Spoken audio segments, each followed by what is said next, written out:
Үй жағдайында қолтықтағы жағымсыз иісті оңай кетіруге болатынын осы видеода айтатын боламын. Видеоны соңына дейін көріңіз.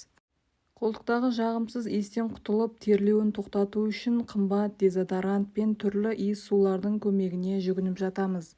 Бірақ бұл заттар уақытша ғана көмектеседі. Ал егер түбегейлі құтылғыңыз келсе, онда мына кеңесті жүзеге асырып көріңіз. Бірінші әдіс: бір шай қасық бор қышқылын бір құты талькпен, яғни балаларға арналған присыпкамен араластырасыз. Күніне 2 рет осы ұнтақты қолтығыңызға сеуіп жүріңіз. Нәтижесін көп уақыт өтпей-ақ байқайсыз. Екінші әдіс: 3-4 түйір марганцовканы 1 стакан қайнатылған жылы сумен араластырыңыз. Осы сумен күніне 3-4 рет қолтығыңызды жуасыз.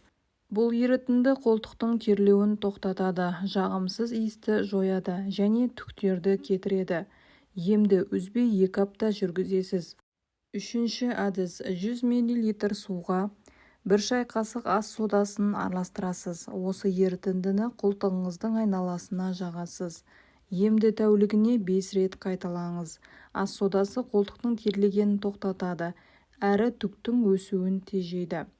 Үшінші әдіс: лимон жағымсыз иіс тудыратын бактерияларды өлтіреді. Одан құтылу үшін 1-2 тамшы лимон шырынын қолтығыңызға жағасыз.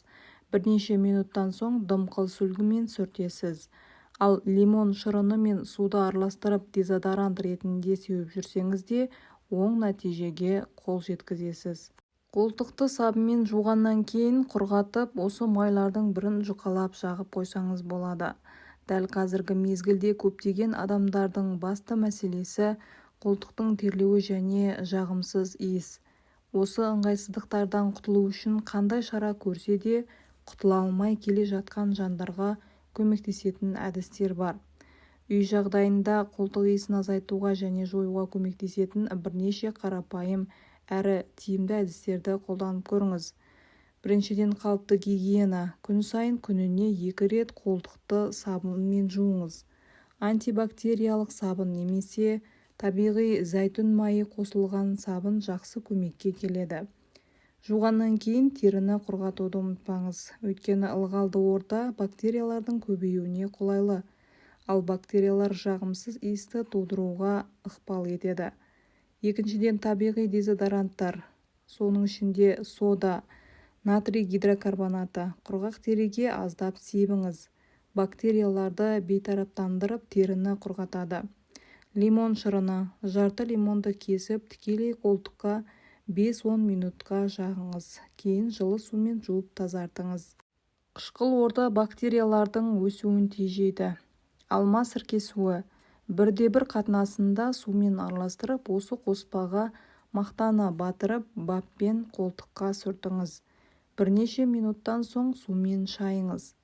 Тас көмір ұнтағы, яғни каменно-угольный порошок, сабыннан кейін құрғақ теріге жағып қойса, зиянды бактерияларды сіңіріп, иісті азайтады.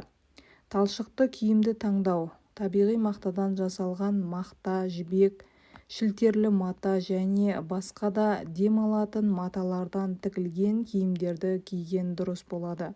Синтетика талшықтары теріге ауа өткізбейді және ылғалдың булануын тежейді.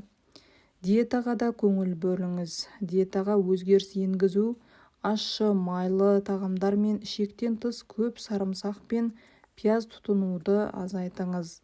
Бұл өнімдер тер арқылы ерекше ащы иіс шығаруы мүмкін. Көкшөптер, ақжелкен, аскөк, көк пияз, тағы да басқа жеміс-жидекті жиі тұтыныңыз және көп су ішіңіз. Бұл ағзадан токсиндерді шығаруға көмектеседі. Салқындау және желдету: ыстық ауа райында мейлінше қолтық пен табаныңызды ашық ұстаңыз. Қозғалыс кезінде мүмкіндігінше жеңіл киім киіңіз. Үйде болған кезіңізде қолтық аумағын құрғақ ұстайтын желдеткіш қойсаңыз болады.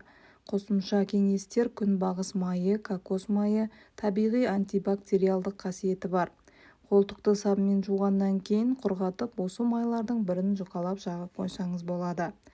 Қара шай компрессы: 2 пакет қара шайды 200 мл қайнаған суға 5 минутқа тұндырып, суыған соң мақтамен сүртіп 10 минутқа қалдырыңыз. Қышқылды бактерияларды тежейді. Осы әдістерді жүйелі қолдансаңыз, қолтықтағы зиянды бактерия азайып, жағымсыз иіс жойылады. Егер бірнеше аптадан соң нәтиже байқалмаса, дәрігерден немесе дерматологтан кеңес алуды ұмытпаңыз. Осы айтылған әдістерді қолданып көріңіз, нәтижесін көп ұзамай-ақ көретін боласыз. Ал осы видео сізге пайдалы болса, жақындарыңызбен бөлісіп, каналға тіркелуді ұмытпаңыз.